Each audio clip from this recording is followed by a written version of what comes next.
Selamat malam pemirsa. Koalisi Perubahan memasuki babak baru setelah PKS menyatakan dukungan terhadap Anies Baswedan sebagai bakal calon presiden, mengikuti Partai Demokrat dan juga Partai Nasdem. Meski demikian pemirsa, ketiga partai ini belum secara resmi melakukan deklarasi dan kondisi ini juga membuat banyak pihak menilai Koalisi Perubahan dan juga tiket Anies Nyapres belum aman. Di sisi lain, manuver politik Nasdem ke Sekber PKB dan Gerindra juga menimbulkan spekulasi bahwa Nasdem saat ini tengah mencari opsi. Pertanyaannya, benarkah koalisi perubahan ini masih rawan dan seberapa besar kemungkinan parpol dalam koalisi ini bisa menyeberang ke kubu lainnya? Bersama saya Fani Maniar, Anda menyaksikan MNC News Prime.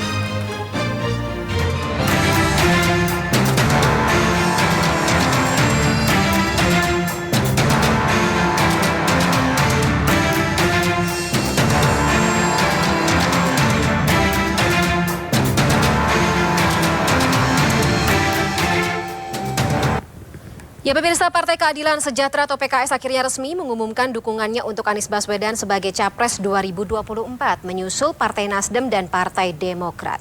Pengumuman sikap politik PKS digelar di kawasan Bandara Soekarno-Hatta, Tangerang, Banten.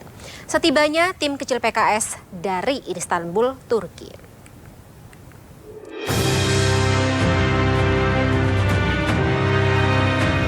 Setelah melalui rangkaian rapat dan masukan dari anggota Partai Keadilan Sejahtera, PKS resmi mengumumkan dukungan untuk Anies Baswedan sebagai Capres 2024 bersama Partai Nasdem, Demokrat, dan Koalisi Perubahan. Wakil Ketua Majelis Syuro PKS Sohibul Iman mengatakan keputusan besar ini telah melalui berbagai pertimbangan dan masukan dari berbagai pihak. Konsisten menjadi bagian dari koalisi partai-partai pengusung Anies Baswedan tersebut di Pilpres 2024 sehingga koalisi ini memenuhi parlemen presidensial threshold 20%. Kedua, PKS akan menyampaikan dukungan eksplisit organisatoris kepada Bapak Anies Rashid Baswedan sebagai Bacapres 2024-2029 pada rapat Badan Pekerja Majelis Syuro PKS yang bersamaan dengan rapat kerja nasional atau Rakernas DPP PKS pada tanggal 24 Februari 2023. Sebelumnya pada Jumat 27 Januari, utusan ketiga Partai Koalisi Perubahan menemui Anies Baswedan di kediaman pribadi Anies Lebak Bulus, Jakarta Selatan. Mereka mematangkan rencana deklarasi bersama dan pembentukan sekretariat bersama pemenangan Anies Baswedan. Kami berkumpul makan siang bersama di rumah bersama dengan teman-teman partai koalisi, yaitu dari Partai Nasdem, Partai Demokrat, dan Partai Keadilan Sejahtera. Kemudian ini adalah obrolan rutin yang sebenarnya berlangsung terus-menerus selama ini. Jadi banyak hal yang dibicarakan, update-update dan guyup, suasananya solid, suasana siap untuk bergerak bersama. Dengan pernyataan dukungan PKS, Anies Baswedan menjadi capres pertama yang mendapat tiket berlaga di Pilpres 2024. Mengantongi 163 kursi di parlemen. Koalisi lain, yaitu Koalisi Indonesia Bersatu yang terdiri dari Golkar, PAN, dan P3 dengan kekuatan 148 kursi, belum resmi mendeklarasikan capresnya. Begitupun dengan Koalisi Kebangkitan Indonesia Raya yang terdiri dari Gerindra dan PKB. Meski digadang-gadang akan mengusung Prabowo Subianto sebagai capresnya, Gerindra dan PKB belum secara resmi mengumumkan. Terakhir, PDI Perjuangan sebagai pemegang tiket emas Pilpres 2024, meski sendirian, PDIP bisa mendeklarasikan capres. Konon, namanya sudah ada di kantong Ketua Umum Megawati Soekarno Putri. Tim Liputan iNews melaporkan. Ya, sementara itu Demokrat menyebut sebagai calon presiden yang diusung oleh Koalisi Perubahan seharusnya Anies Baswedan memimpin koalisi. Wasekjen Demokrat Jansen Sitindaun sempat menyebut Koalisi Perubahan lebih maju dibanding koalisi lain yang dibentuk untuk Pilpres 2024. Berikut cuplikannya dalam program Talk Politik with Reinhardt. Kalau posisi Demokrat sudah jelas. sejak pertama Mas Anies datang, kita buka Dewan Pimpinan Pusat Partai Demokrat itu untuk beliau begitu. Sejak itu juga sebenarnya posisi kita itu sudah mendukung Mas Anies jadi calon presiden begitu. Kalau PKS ya nggak mungkin aku komentar lah. Nah, tapi kalau boleh nambahi begitu ya. Karena kan calon presidennya di sini Mas Anies. Harusnya beliau lah yang mimpin koalisi ini. Itu dia. Jadi kalau memang di belakang Tapi kan layarnya, ada partai politik juga yang kemudian perlu akomodir ya. Kalau di belakang layarnya itu ada komunikasi misalnya, biasalah itulah. Ada komunikasi yang deadlock lain segala macam ya. Calon presiden juga kan bisa jadi jembatannya tuh untuk mengkomunikasikan begitulah.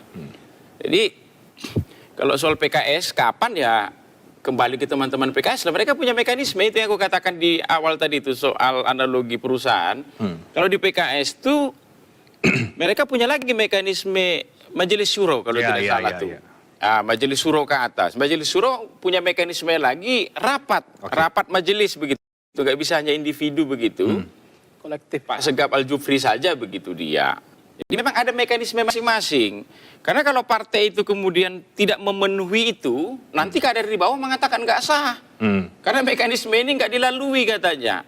Itu malah administrasi itu secara keputusan macam-macam lah. Itu makanya kalau ditanya misalnya koalisi kami ini dibanding yang lain begitu sudah agak lebih maju lah. Oke, justru lebih maju. Bayangan 20% dibanding koalisinya Mas Saiful Huda dengan Gerindra lebih maju Anda. Bayangan 20% balik itu. Justru kemajuan koalisi bayangan 20%-nya sudah ada. Calon presidennya udah ada. Tapi yang di sana partainya sudah memenuhi 20%. Sama ini. Ini juga sama ini. Itu makanya aku katakan tadi. Tapi yang ini belum deklarasi itu kan? makanya aku katakan tadi. Deklarasilah hari ini 3 partai 20%. Memang boleh. Itu makanya buat aja aturan. KPU. Kalau sudah ada yang deklarasi, mereka diizinkan daftar gitu. Ini nggak bisa juga. Nah pemirsa, setelah lama berunding, bakal koalisi perubahan akhirnya kompak juga. Hal ini ditandai dengan deklarasi PKS mengusung Anies Baswedan sebagai bakal calon presiden dalam pemilu 2024 mendatang. Ketiga partai pun mengklaim katanya semakin solid.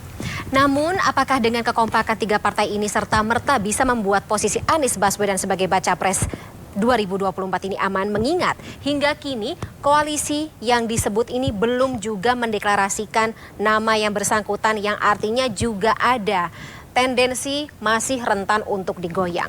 Sementara Nasdem bermanuver dengan berkunjung ke Sekber Gerindra PKB. Jadi benarkah koalisi perubahan ini masih rawan atau sebaliknya? Kita akan membahas lebih dalam malam hari ini bersama dengan Jazilul Fawait selaku Wakil Ketua Umum PKB, Herzaki Mahendra Putra selaku Koordinator Juru Bicara Partai Demokrat, dan Adi Prayitno selaku Direktur Eksekutif Parameter Politik Indonesia. Saya sapa terlebih dahulu. Selamat malam Bapak-Bapak. Assalamualaikum. Waalaikumsalam. Selamat malam, Fani. Waalaikumsalam warahmatullahi wabarakatuh. Selamat malam, Mbak Fani. Iya, selamat malam. Mas Adi sudah cukup jelas mendengar suara saya? Waalaikumsalam, Fani. Oke, aman ya, siap. Sebelum kita mulai dialognya pada malam hari ini, mungkin saya harus memberikan sedikit disclaimer. Nanti kalau misalnya Bapak-Bapak sekalian, Bang Zaki, Mas Adi, Pak Jazilul mau menanggapi gitu terkait dengan tanggapan atau katakanlah perkataan dari masing-masing narasumber yang lainnya yang juga hadir dalam malam hari ini. Monggo tidak usah tunggu komando dari saya, langsung saja tanggapi, kita seperti ngobrol bersama begitu ya. Baik, saya langsung ke Bang Herzaki. Bang Herzaki, katanya tiga partai ini yang tergabung dalam koalisi perubahan, mau partai Anda, Partai Demokrat, PKS, kemudian Nasdem, mengatakan masih solid. Tapi sampai dengan saat ini kok belum ada rencana untuk mengumumkan secara bersama Anies Baswedan sebagai baca pres? Nah, inilah kemudian kami sampaikan bahwa minggu lalu Mas AHY, Ketua Umum kami, kemudian mengajak kepada teman-teman Nasdem, PKS, yuk kita bentuk sekretariat perubahan. Lalu di situ ketika Ketua Umum mendatangani semacam nota kesepahaman gitu, bahwa kita adalah koalisi perubahan, akan memperjuangkan perubahan dan perbaikan untuk masyarakat, bangsa, dan negara. Serta yang kedua adalah menyerahkan dan memberikan mandat kepada Baca Pres untuk bisa menentukan sesegera mungkin siapa nih Baca Wapresnya. Mengapa ini kami ada usulan seperti ini? Karena sebenarnya PKS, Nasdem, dan Demokrat ini sudah punya kesamaan pandangan gitu. Dan bagi kami yang penting itu adalah bagaimana kami bisa menuangkan kesepakatan dalam satu perjanjian yang ditandatangani ketiga ketua umum untuk bisa memenuhi presidential threshold yang 20%. Nah ini dulu yang menjadi utama kalau bagi kami. Tapi kalau kan bicara lolos. mengenai Masing-masing lolos. Kalau bergabung kan presidential threshold bukan jadi masalah utama dong.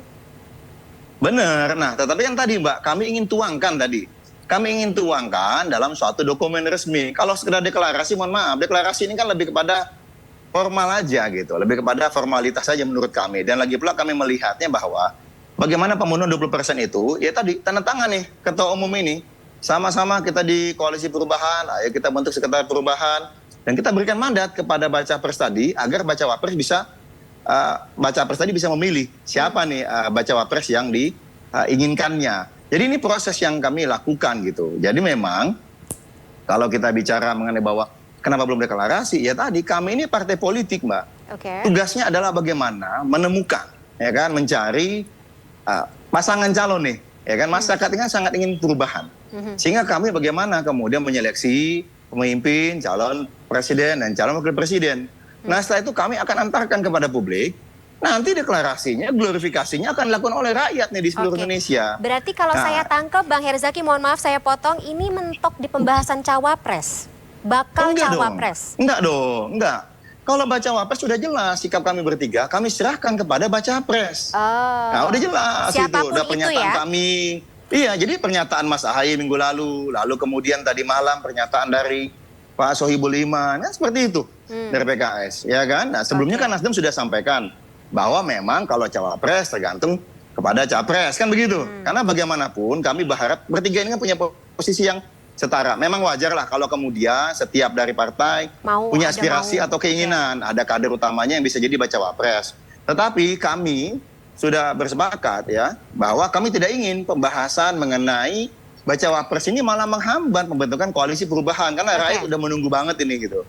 Kemudian kami juga mendorong betul ya, kami menjaga betul agar baca wapres ini punya independensi ya dan tidak diintervensi dalam proses pemilihan baca wapresnya, karena bagaimanapun kalau misalnya Allah berkehendak rakyat nanti memilih pasangan calon yang kami dukung ini, ya tentu kan mereka harus harmonis dong. Ya kan, harus saling bisa bekerja sama. Jangan sampai nanti malah kita punya cita-cita besar perubahan dan perbaikan ini setelah dipilih oleh rakyat, tapi kemudian berdua ini nggak cocok. Nah inilah kemudian makanya kami serahkan kepada baca pres, silakan cari. Dan Mas Anies kan sudah menyampaikan beberapa kriteria. Ada 4 kriterianya itu dan kami mendukung itu. Gitu. Jadi siapapun nanti pilihan dari Pak Anies tetap solid begitu ya, isi dari koalisi. Iya tetap solid. Ini komitmen kami saat ini dan nanti kami akan tuangkan itu di dalam perjanjian tertulis gitu. Soalnya kan kita tahu kemarin Bang Herzaki gitu, salah satu partai, Partai Nasdem saya sebut saja ya, kemarin bermain begitu, berkunjung ke sekretariat bersama begitu. Mungkin ini pertanyaan untuk Anda Pak Jazilul. Ada apa sih? Kunjungannya ada apa sih nih? Kunjungan Partai Nasdem? Ya, membangun silaturahim tidak ada salahnya. Nanti kalau Pak Herzaki juga mau berkunjung ke Sekber juga nggak akan dan kita senang-senang saja. Benar. Dan memang suasananya suasana untuk membangun komunikasi sebelum pemilu ini menjadi sejuk. Dan tidak ada hambatan ya.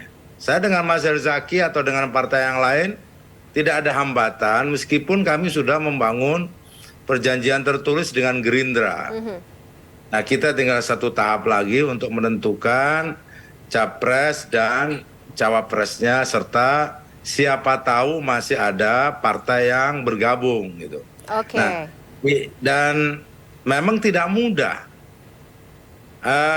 Pak Herzaki tadi menggebu-gebu bahwa ini sudah solid, sudah apa. Itu kita hormati karena itu bagian dari dinamika. Dan setiap dinamika politik itu ada panggung depan dan panggung belakang. Yang kita lihat di panggung depannya kan memang seperti diakui oleh Pak Herzaki kan belum ada perjanjian tertulis. Namun bagi kami koalisi Gerindra PKB semakin pasti koalisi dan siapa sosoknya makin jelas kami harus mengantisipasi kan begitu. Karena itu bagian dari kompetisi, dan kita ingin kompetisi ini kompetisi yang menarik untuk kepentingan rakyat seperti yang disampaikan oleh Pak Herzaki tadi. Nama capres dan cawapresnya sendiri sudah ketemu? Kehadiran Nasdem kemarin di kantor Sekber jangan dimaknai negatif. Ya kan. Pak Herzaki juga tidak mempermasalahkan, kecuali Pak Herzaki mempermasalahkan, ya monggo, mana yang mau dipermasalahkan. Pak Herzaki mempermasalahkan atau mana yang dimasalahkan oleh PKS dan Demokrat, kira-kira begitu. Ya, nggak ada, kita nggak ada. Ya. Karena sudah komunikasi, teman-teman Nasdem sudah komunikasi sebelumnya, akan mau datang ke Sekber sudah komunikasi, nanti juga akan ketemu teman-teman Golkar, dan ini kan memang tradisi yang baik, seperti disampaikan oleh Pak Jasilu tadi, sesama partai politik, saling mengunjungi, saling silaturahmi, ya kalau misalnya mau beda koalisi pun, ya nggak apa-apa gitu, jangan kemudian menutup diri, tidak berkomunikasi, tidak bersilaturahmi. Karena kan bagaimanapun kan masalah bangsa ini banyak dan besar dan kompleks. Lebih baik makin banyak kekuatan, saling support makin baik.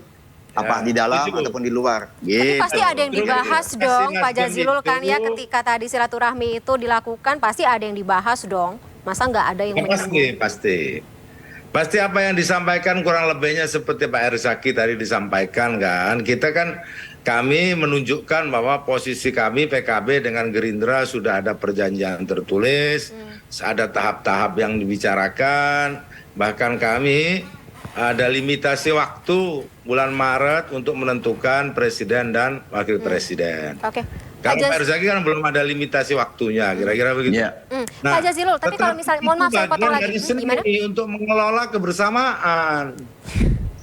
Baik, tapi gini Pak Jazilul, kalau misalnya kita bicara Sekber, kan nama Pak Prabowo dan nama Gus Muhaimin kan biasanya menjadi dua nama teratas. Apakah dari sekretariat bersama ini masih membuka nama lain gitu, peluang nama lain yang masuk?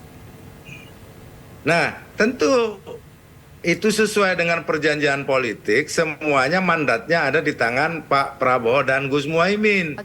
Kami juga tidak menutup diri, tetapi yang melakukan tanda tangan perjanjian politik kedua partai itu dua-duanya ketua umum. Itu yang berbeda dengan perubahan, kira-kira begitu. Dan itu disaksikan sejumlah orang. Maka ikatan itu seandainya toh nanti misalkan ada partai lain yang mau bergabung atau cukup dua, itu tergantung mandat untuk presiden dan wakil presidennya, tergantung Pak Prabowo dan Gus Muhaimin yang kedua-duanya ketua umum. Kira-kira begitu. Itulah perbedaan dari koalisi perubahan, karena capresnya bukan ketua umum dari tiga partai itu. Kan gini, di cara mengaturnya, melakukan pembicaraan dan pembahasan, tentu kan di situ duduk yang disebut Pak Herzaki, duduk sama berdiri sama tinggi, duduk sama rendah gitu kan, semuanya bisa dibicarakan. Nah, Sekber ini bagi PKB dan Gerindra itu bagian dari cara kami untuk juga membahas dengan partai yang lain di luar dua partai gitu kan.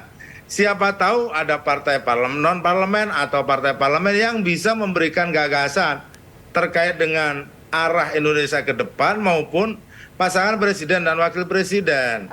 Kita bentuk nanti ahli-ahli di situ. Karena tidak cukup untuk menjadi calon saja, tetapi harus punya visi untuk merubah Indonesia, kan begitu. Nah, Sekber inilah kita umumkan kepada masyarakat, siapapun masyarakat yang punya ide gagasan untuk Indonesia ke depan yang baik, yang maju, nah ini melalui Sekber ini, termasuk juga merajut koalisi gitu. Jadi inilah sesungguhnya yang dimaknai oleh kami di dalam Sekber ketika kita membentuk Sekber, agar situasi politik di Indonesia tidak mengalami kekakuan dalam komunikasi.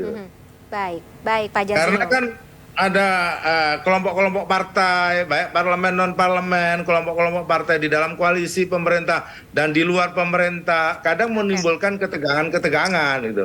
Nah, Sekber ini menunjukkan tidak boleh ada ketegangan. Baik Pak Jazilul, saya harus ke Mas Adi ini. Kalau misalnya kita melihat dari kacamata drone, dari kacamatanya Mas Adi, dinamika yang terjadi dalam koalisi perubahan dan juga koalisi Sekber seperti itu. Tadi kalau katanya Pak Jazilul ada bedanya gitu, kalau misalnya deklarasi yang dilakukan oleh koalisi perubahan dengan deklarasi yang dilakukan atau sikap yang dilakukan oleh koalisi Sekber. Bagaimana Anda membacanya?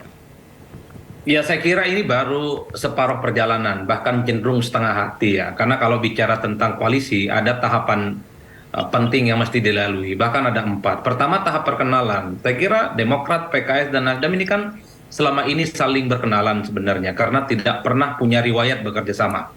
Merasa saling cocok, mereka kemudian naik kelas tuh. Mereka memberikan statement di media. AHY sudah memberikan statement media, kemudian Sohibul Iman mewakili PKS katanya, padahal bukan presiden PKS ataupun ketua Dewan Syuro, mengatakan dukungan mewakili PKS. Nah, sampai di situ aja kalau perubahan. Kenapa saya sebut separuh perjalanan dan cenderung setengah hati? Kan masih ada 2 tahap lagi yang mesti diseriusi oleh Demokrat, PKS, dan Nasdem. Apa? Ada MOU, ada fakta integritas, ada hitam di atas putih. Memang terkesan teknikal, tapi kalau tidak ada kalimatun sawa, tidak ada kesamaan-kesamaan kepentingan yang bisa diakomodir, saya kira deklarasi itu tidak akan terwujud. Nah, dalam konteks itulah Gerindra dan PKB agak sedikit lebih maju, sekalipun persoalan cawapresnya belum selesai. Tapi minimal elit-elit PKB, elit-elit Gerindra bertemu dalam satu forum besar mengumumkan secara aklamatif bahwa Prabowo Subianto yang akan mereka usung ya untuk maju di 2024. Kalaupun toh kita tidak pernah tahu apakah deklarasi itu sampai Oktober ataupun tidak. Nah, sementara poros perubahan ini baru tahap kedua ini. Ngomong-ngomong di media, statement-statement di media, tapi ketika ditantang satu sama yang lain untuk memberikan fakta integritas, hitam di atas putih, deklarasi bersama elit-elit partai, ketua-ketua umum partai, Dewan Syuro mereka, Dewan Pimpinan mereka, dan seterusnya, undang Anies Baswedan, nyatakan sebagai calon presiden, baru itu masuk tahap selanjutnya. Baru kemudian kita berharap ya bahwa poros ini sampai Oktober itu tidak masuk angin. Kan ada kesan ini. Ada kesan setiap poros perubahan politik itu hanya mau sama partainya, tapi tidak mau dengan kader inti mereka. Kenapa Demokrat misalnya agak kelihatan sewot? Karena Nasdem itu sering bermanuver, bukan hanya datang ke sekber koalisi yang lain.